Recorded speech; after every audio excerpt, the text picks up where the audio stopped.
John and Justin Diener of 5 Points, California in the San Joaquin Valley and Scott Park of Meridian, California in the Sacramento Valley are organic processing tomato farmers.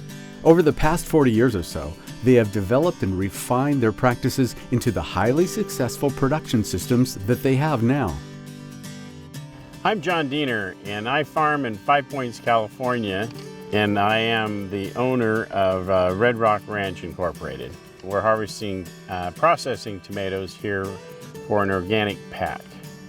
So I'm here to make sure that this machine that you see in the background here harvesting these tomatoes does a good job. And a good job is something in the order of getting all of the red tomatoes off the ground, sorting the green ones out with electronic eyes that ride on the machine, and make sure that we go at a proper speed to make the load count that the cannery wants today. They have to have so many tons an hour to run the cannery, and so we're part of a group of farmers delivering to the cannery today. And so I have to put out, in this case, 25 truckloads of tomatoes in a 12-hour period. Processing tomatoes in California is a large vegetable crop, maybe not the largest, but in volume it probably is the largest. We produce in the processing tomato world about a third of the world's production of processing tomatoes. In Fresno County, which is where we are because of the soils and the temperatures, this produces right at about 35% of all the tonnage of tomatoes for the California processing tomato companies. In our case, we're right at the very front of the season for the tomato harvest. So once we get out of the way, conventional tomatoes will be going to the cannery, and they have the ability to put on fungicides and different products to help them in the September and the first part of October period.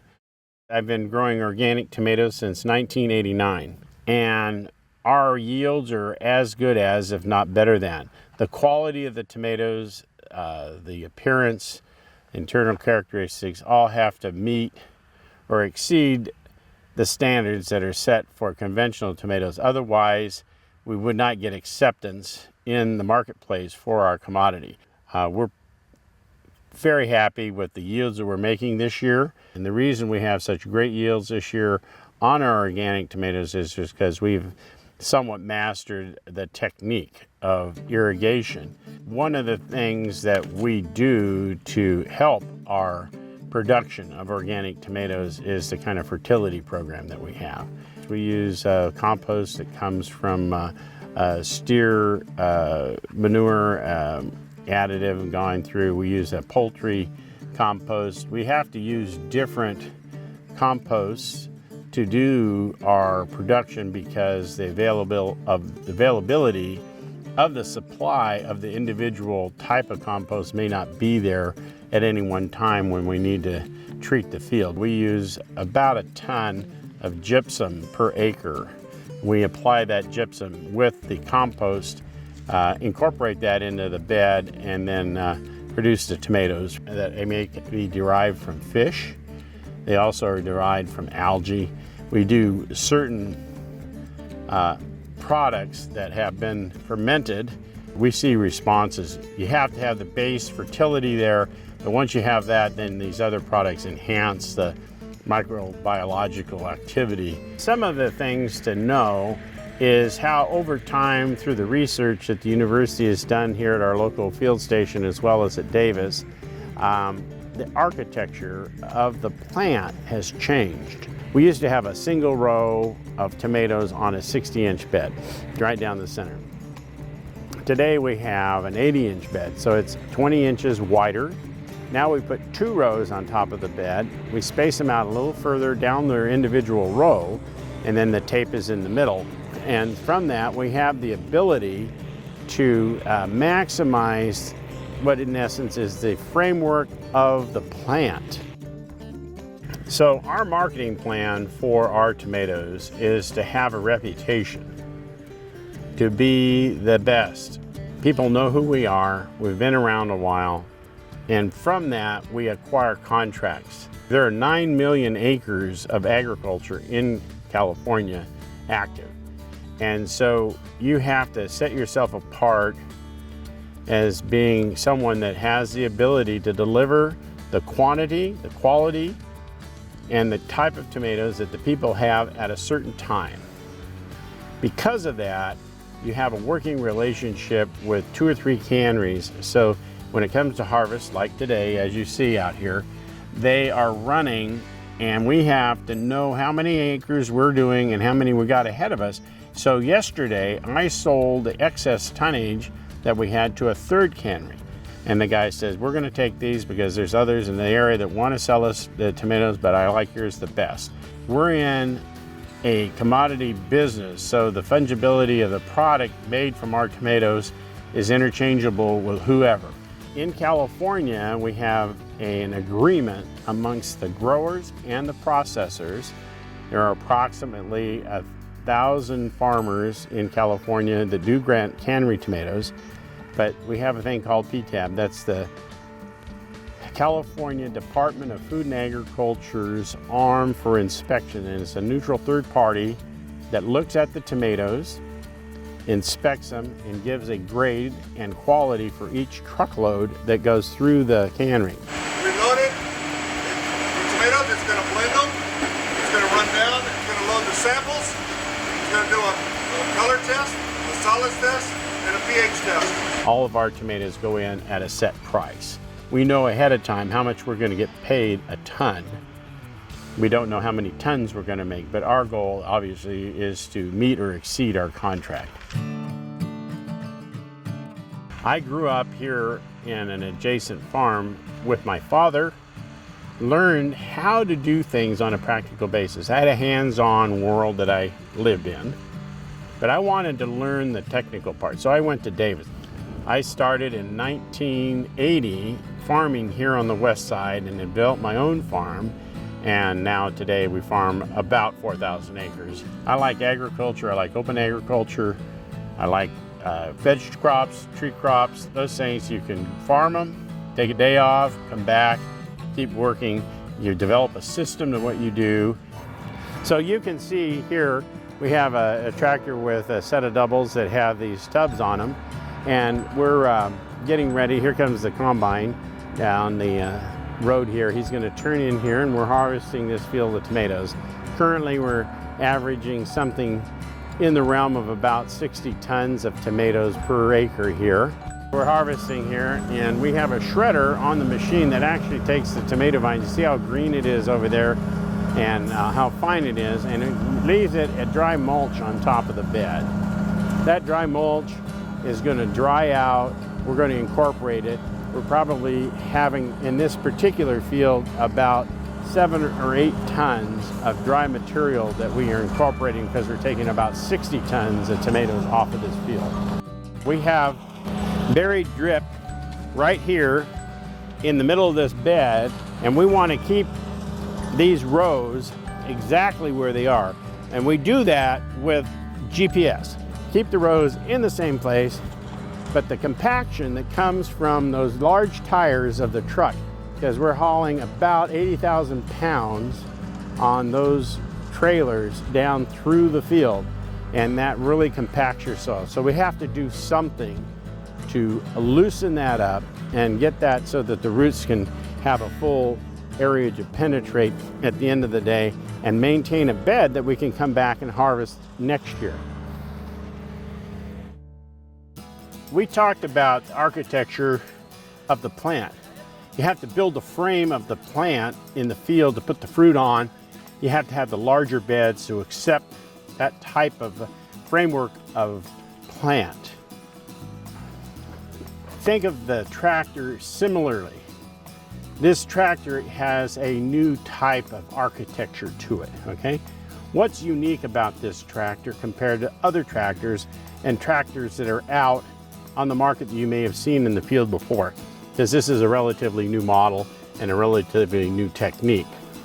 So if you look on the top of the tractor up there, there's a little white dome. That little white dome on the top is a GPS, so it's connected to satellite. That's what keeps us straight in the world. Inside the cab, you can't see it very well from here, but there's a screen up there. The man can dial in what we call the A/B lines and get themselves squared up with the row. Once we set it for the field, the tractor will drive itself through the field. Only thing the man has to do is turn itself around. In reality, with this day and age technology for driverless cars, the tractor actually could turn itself around. We haven't elected to do that for safety reasons and other things. We still have a driver and he does the turning around. But he also watches to make sure that the signal doesn't quit. So every once in a while the signal quits, and so all of a sudden we're out of work for a minute until the signal comes back up from the satellite. So those are those little common things that happen every day. But what's unique about this tractor? This looks kind of like a funny tractor. It's got tracks on the back and wheels on the front. So if you're, in this case, Case IH, which is the company that builds this tractor, you say, okay, how am I going to adapt the new technology, the GPS, to the vehicles we have? You may have seen tractors with treads. So the treads are the whole mechanism for the tractor.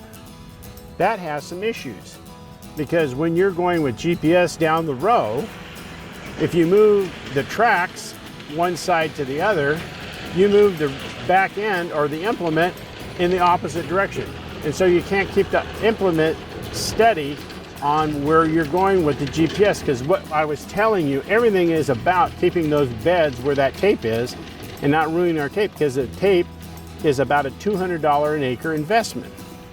And we don't want to get it off because we want to put new plants there next year that put their roots down where the tape is easily. So all that being said, they came and they said, okay, we're going to put the tracks only on the back. We're going to achieve the contact with the soil, the compaction issue, the traction issue, all those things that you achieve in having tracks. This is a big enough frame of a tractor to do that. But then what they did is they said, okay, we're going to put tires on the front.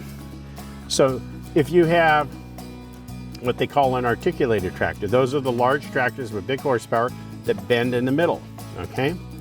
They have the same problem that the treaded, not quite as bad as, it's actually worse than the ones with treads, but still, again, when you move the front tires to the left, the rear end goes to the right. It doesn't work. It's hard for them to do the compensation with the computer and the GPS to keep the rows aligned, and that's why articulating tractors are not being used. But this tractor has front wheels. All they have to do is move. They pivot on the axle, not on the frame. And so if you need to move an inch or two, then the computer can say, hey, you need to move over an inch. The front tires move a little bit, but the treads on the back are positive traction, so they continue to go in the same direction all the time, and the rear end doesn't move. It's only the front that moves. That directionally, when you're going through the field, you're only going to be moving 1 or 2 inches, one or the other, because you hit a hard spot. The implement moves the tractor a little bit, but ultimately, at the end of the day, you got to keep that tractor in that line, and that's what the computer does all day long. So we're going to walk around. That's the tractor component. You have to have a lot of horsepower. This has 340 horsepower. We're going to walk around and look at the implement that it's pulling. So this equipment, if you remember, we looked at the back end of that harvester and there was that green material on the top of the ground. That was all the tomato vines. Not all the time do they come out nice and shredded like this. Sometimes they're stringy, all kinds of different conditions. What this does, these are called coulters. These are actually like a disc that goes straight. These are called a wavy coulter because they're wavy. And what they are, they're very sharp. They're like a knife. And they roll forward, and what they do is they cut any stringy material into something that's about 4 inches, which is about this distance, wide. Why do we want that? We'll come around back and we'll look at the rest. So from the front, we saw those wavy coulters. They're out in front of these shanks. What they do is they cut the material so they don't build up. If you didn't cut it, it'd be like a rope and it would lay around that shank. Same thing there. This shank here is in the middle of the bed. Our rows of tomatoes are 12 inches apart. This is 24 inches. So what we're doing here is knifing the top of the bed and cutting any roots or anything that may be there and flipping it out. Minimal disturbance, because about 6 inches below the point of this shank right here is our tape, and we cannot get close to that. And it's soft and it's wet and there's no problem there where we're at, but we have to use this to open it up, get the top of the bed correct, and get it ready for next season. Over here we have a shank. Now this is on the shoulder of the bed, and this is where those tires, when you look down the row and saw the tire marks from that heavy truck, they're compacting what we call the shoulder of the bed towards the furrow, but right here on the shoulder. We need to fluff that back up. We need a square bed to put the tomatoes on next year. To do that, we have to shank. This goes down 15 inches in the ground and breaks that hard area where the tires run. This shank here runs in the furrow. This shank goes in the ground about 24 inches. And what this does is it breaks the bottom of the furrow where the most compaction from the tires, the trucks, and any wheel implements that we've used during the year, cultivating or planting or whatever. We work it when it's a little wet, we get compaction. So this breaks the compaction, shatters the soil right now behind the harvest. Because when you do that, it makes large clods.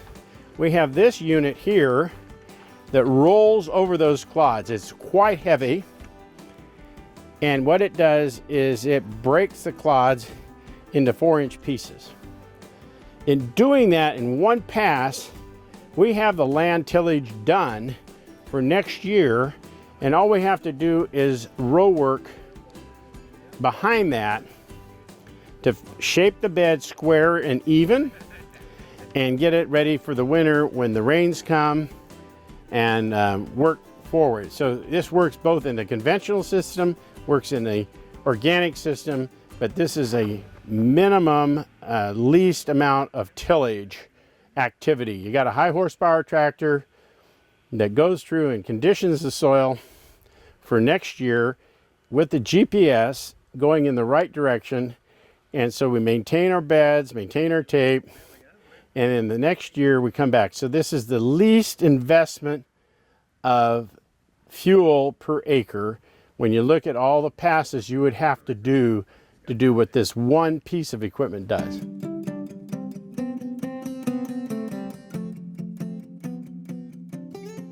Over at the other field, we were just looking at the Wilcox in-furrow ripping system to reestablish the beds with the GPS. Now we have the beds established where they were last year because of the GPS.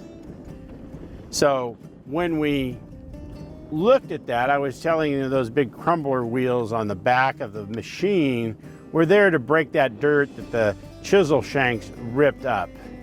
If you look right here, you can see where the ripper shank went right through here and it made these clods. These clods are unacceptable to make a new row for next year. We have to do something that is cost effective to crumble these things while they're dry. If they get wet, they get muddy, this ground has a lot of clay in it, it'll get sticky and make even worse problems for us from an agronomic as well as a practical sense. These here are ring rollers. These are points that are made with cast iron. These are very heavy. And we run with some speed and have a tractor pulling this. This is an inexpensive process to get the soil broken down from these clods to something that we can work with. In this furrow right here, how we've broken the clods. If you look at this furrow right here and then walk across the bed to this furrow right here and look at the cloddiness.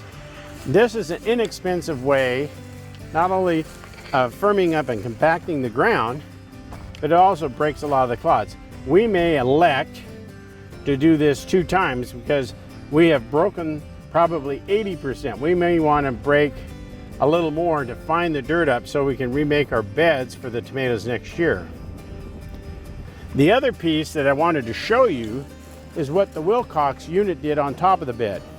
So if you look down the top of the bed, you can see the trash that we had on top of the bed from the tomatoes. It's dried up right now. So what we've done is we took that flat shovel and cut the center and went in the ground about 6-8 inches. In that process, we made the top of this ground very soft. This is where the new roots of the new crop are going to have to go. So we don't want any compaction here. If you get down and look, you can find the tape down here in the ground. This is where the water comes up to the roots that are right here. This is 12 inches apart on the center. And this is where the new plant's going. It's all soft. And we made this very friable in one process. What we're going to do next here is take, if you look down, there's a bit of a V to the bed. We're going to flatten this out. But what we want to do is we want to take all this residue and incorporate it in the top of the bed. This is the mulch that we are looking for. It includes roots from the tomato plant, as well as some tomatoes, but all the stems. So this is all the plant material getting reincorporated in the soil. We want this uniform because then it becomes part of the humus within the soil. If you look here in this bed right here, but I can show you the gypsum. There's still some residual gypsum from last year here. There's also some of the compost. You can see how the root hair has penetrated this piece of compost. And so it's a slow degradation process. Not all the compost is available the year you apply it. So you can see right here is some more hair roots, more compost. It becomes part of the area where the roots want to grow. It's a relationship of the biological functions that go in and degrading that, and the roots themselves living in a symbiotic manner with all the fungus and bacteria that live in relationship to those root hairs in the top. Again, this is an organic field like the other one we were looking at, and we did very well here. So this is kind of our process for reconstructing the beds for next year. Been talking about composting, been talking about doing green manure crops as cover crops to help the soil. In our region, we have a hard time with the water, and so we don't have the kind of water you need to have to drive a green cover crop. So what we've done is we've added material. So there's different ways of getting carbon. So if you can see here in the soil, this has got a fair amount of compost mixed in with the soil. So this is like trying to create a raised bed garden, if you want a better term. But you can see right here, here's the soil, here's the compost. It's down here. Okay, so we're going to dig a little bit here, and what we're going to find is there's some compost, but I'm looking for the white roots of the plant. There's a root that's penetrating through into the area where we have the compost. After a minute, this plant will have a proliferation. You can see there's another white root exposed right there. I don't know if you can see that or not, but it's running in the soil. You can see the tangential feeder roots coming out, running in the soil. You can see that all kind of going after the area that here's a root I'm exposing from this tomato plant that is at least, you can see all the small feeder roots coming off of the side of it. It looks like a robust plant. It's already moving. It's starting to form little flower things. These are how old, Justin? These plants are probably... These were planted probably the 7th of March. About the 7th of March. So these are, this is a good example of what the composting can do. These plants, looking down the row, are as big as any plants planted at this time in the region, in the same environment, under an organic, high-level composting program with gypsum and things that balance the soil. And I think it's pretty obvious from the observation here that you can see that we have healthy plants. I'm Justin Diener, and we're located in 5 Points, California, which is in the San Joaquin Valley of California. It's a large agricultural region, and we produce a vast majority of the processing tomatoes in the U.S. The tomato processing industry over the last, I'd say, 10 to 15 years has gone from direct seeded planting to transplants in vast majority, in part because the cost of the seed has grown significantly. And the seed is basically, I believe it's produced in a hand-pollinated setting, I think in East Asian countries, and it's very costly. On a per acre basis, about $250 an acre for the seed. It's probably about another $200 to $250 an acre for the transplants, and a similar amount for the actual mechanical process of transplanting the plants. Right now, we plant about 8,700 plants per acre, which is probably on the 90th percentile for being high in terms of the amount of plants per acre people plant. There are people who plant 5,500 to 6,000 plants per acre, but we've had issues in the past with virus and plant loss, frost, other things, and we feel that the best chance for establishing a crop that has potential to get the full yield that we need is to have a higher plant population. We farm all organically, so we don't have some of the tools that the conventional farmers who plant less per acre are able to use. This field has been planted for probably three and a half to 4 weeks. It's been in the ground. This was the first section of tomatoes that we planted. Typically after we plant, we irrigate with the underground drip which this field has, and we've probably put about 96 hours on the field of irrigation. And on an inch basis, I'm not quite sure off the top of my head what that is equivalent to, but basically the drip tubing is about 12 inches underground, and we try to get the moisture from the drip tube to kind of rise up to that little plug that we've planted in the field. And we try to use, there are about 3 different sizes, or basically tray counts of transplants that you can get from the nursery. This past year we've gone to 338s, which is 338 plants per tray. A lot of people plant based on 450s, which is a smaller plug, but we feel that gives us a healthier, larger plant to get started. And so now we're in the process of cultivating this field, trying to eliminate a lot of the weeds.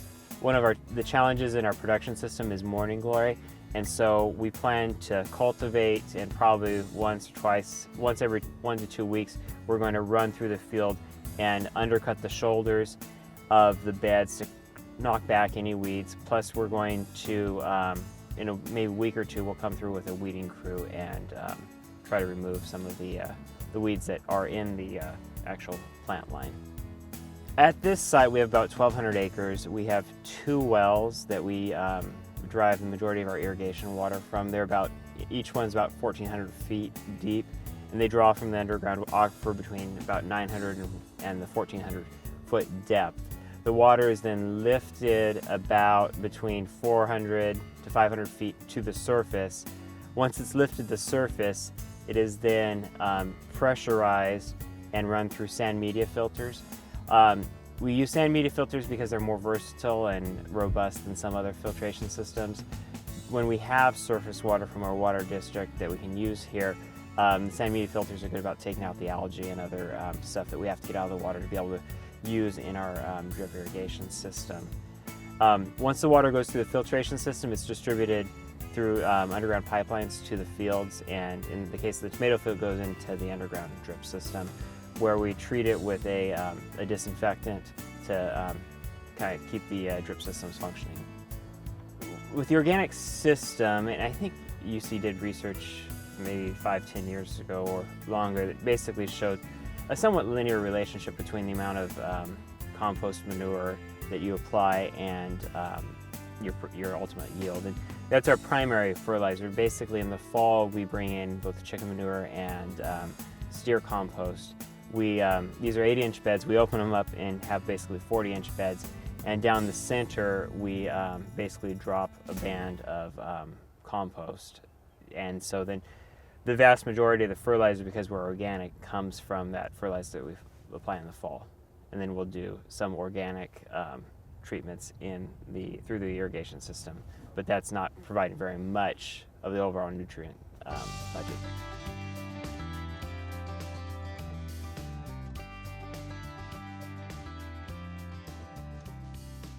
My name's Scott Park, and I'm farming in Meridian, which is about 50 miles north of Sacramento.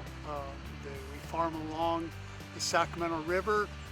I farm 1,700 acres of certified organic ground. We grow up to 50 different crops, but our main concentration of crops is the tomatoes, wheat, rice, beans, corn, vine seed, which is like cucumbers, squash, cantaloupe, and we grow a large amount of cover crops, and we also grow things like peas.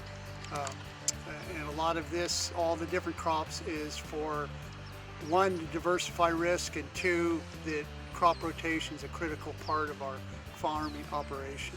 So our goals is to, for every year, for the ground to get better without mining either the resources of the soil or of our people. So we have a farm system that is designed to, hopefully create a good profit every year. The fields and the perimeter are better than they were the year before, and every year the livelihood of our employees is also better.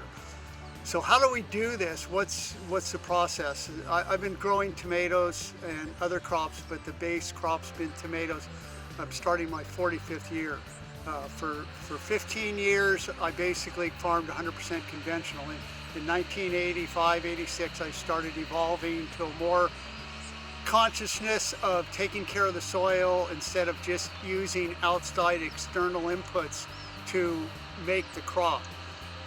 As time's gone on, I've developed more and more appreciation for what the soil can do. Our eventual goal is to get to the health of the soil to such a point that our inputs are less and less. As it is now, with the diversity of crops we're growing, our inputs are basically compost, cover crops, all the crop residue of the prior crops, and then we use microorganisms to keep the soil, say, jazzed up, and we use seaweed and we use gypsum. We'll sort of use this field that we're in as an example of what we're doing and why we're doing it. So coming out of corn, well, first of all, ideally I would like to do as little tillage as possible. But organically, it's pretty hard to have the weed control that we need. So we do tillage, but we tend to try and do as much as with what we're going to do in the fall. When it's a little drier, there's a little less activity of the microbial life and of the earthworms. Once in the spring, once the moisture's high, and we've sort of, all the microbial life is sort of settled in, ready for a season of work, that's when we're more cautious, and we tend to only try and work about 3 inches deep just to take care of the weeds. So again, right now we've already added about 4 to 5 ton of corn straw into the ground. We've put in 4 ton of a compost, and then we've put in 1 ton of gypsum to the soil. Now we're planting, we've got this in, now we're planting a cover crop, and it's a legume cover crop of vetch. And the reason that we're planting vetch, a mix of different legume cereals would be excellent. However, this field might be getting planted the end of March, okay? So if you're gonna plant if you're gonna plant early in the spring, in the past we've found that we've had problems with the cereal breaking down well, and the tensile strength, the fibers of it have caused us a lot of problem, and it also has had a tendency to dry out the ground fast. If we plant vetch, we can chop it and actually hit it with a tillage tool, a Lilliston, something like that, and it's dissipated. It's gone immediately, and then we'll roll the ground down, let the moistures even out, and then we'll come in and plant our crop. And like with the tomatoes, we can say we're planting the tomatoes the end of March, so we would ideally sometime in early March chop it and Lilliston in the cover crop. Roll it down, we would plant the tomatoes. The moisture is good enough that, and because of all our emphasis on building the soil up, our water usage is, the water retention is excellent, so our water usage is less. So we can plant the tomatoes in the end of March. We can go 30 to 45 days without irrigating due to the healthy soil structure, the good root development, the retention of water, and the retentions of nutrients being available, and not even have to till until maybe the middle of May. The advantage of that, particularly on the organic side, is that if you have to come in and irrigate right away, one, maybe you're setting up the ground if you have to bring sprinklers in and it settles. But the other thing is now you just brought a wave of weeds up. Okay, so we don't want the wave of weeds. We want the top 3 inches relatively dry. So if we have the soil in such a healthy state that the roots grow well, the water is there, we can hold off. And so we just saved, one, a lot of money on irrigating, on usage of water, using up water, and also saving on our first towing. And then we have to move into, and we're irrigating actively probably once a week, once every 8 days or so, depending on the weather, up until about 30 to 40 days before harvest. Now, a tomato crop covers about approximately 120 days. So we just cut out 30 to 40 days of water on the one end, and we can also cut out 30 to 40 days of water on the other end before harvest, working on the same principles why we could skip irrigating the start. The ground is a sponge. From doing this now for 30 some years of a constant input of biomass in the various forms, 10 to 15 tons of the 27 fields that we farm. Every year we're putting 10 to 15 tons on, depending on what the rotational crop, what the residue is from the past crop. So what this has done is it's just saving us. Our nitrogen usage is cut 30%. Our water usage has probably been cut 25 to 30%. To give you a comparison, we can go, so we're basically irrigating pretty hard for 60 days of a 120-day crop. And whereas most tomato growers are having to irrigate 90 to 100 to 110 days of that 120-day crop. So, and the reason we can do it is our roots, one, we're on good ground, so we can do this, and two, and we're taking advantage of the good ground in good health, and the roots will go 7 feet or more, whatever's needed for them to keep going. As the season goes on, at the end of the season, the roots are actually drinking the profile, the moisture profile down. And you can probe at the end of the season and go 6-7 feet and not find any moisture, but then you hit beautiful moisture and you'll hit also beautiful roots.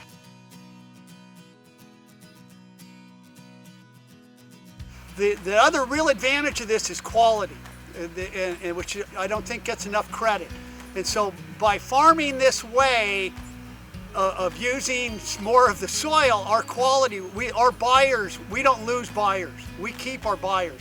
And in the intense environment of agriculture and of farmers in California competing for different markets, when the competition gets tight, it's who is the buyer going to take care of? Are they going to take care of the person that's providing high quality, or the person that's just, let's say, sending them red water balls? So I've been growing tomatoes for 44 years. I've gone through a lot of hard times, but I found that the best thing that I can do for the cannery is deliver quality, and there's a nice reciprocal relationship. And I'm also, if the cannery can't get to me in time, the tomatoes hold up because they have the right balance inside the tomato. They don't collapse easy, they don't mold easy, and what have you. Another example on quality of building up the soil and of it being advantageous to the farmer and their bottom line is that we're growing right now rice without any inputs, nothing at all. We're growing it with cover crops only. We're getting yields as good as conventional, and our quality is excellent. So taking care of the soil, letting the soil do the work for you, we're finding continual benefits, in a sense a lot of serendipitous benefits that as we started into this, we had no idea exactly what we were getting into, but through time we have seen oh boy, we don't have to till as deep. We till faster, we use less fuel, we get more done in a day on our tillage end, so our fuel consumption goes down.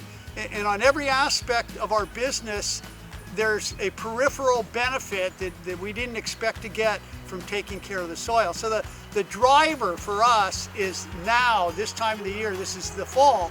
This is when we sort of set the plate for the spring and the summer. This is, if we got to till, this is when we do our tillage. This is when we're putting in the compost. This is when we're doing the cover crops.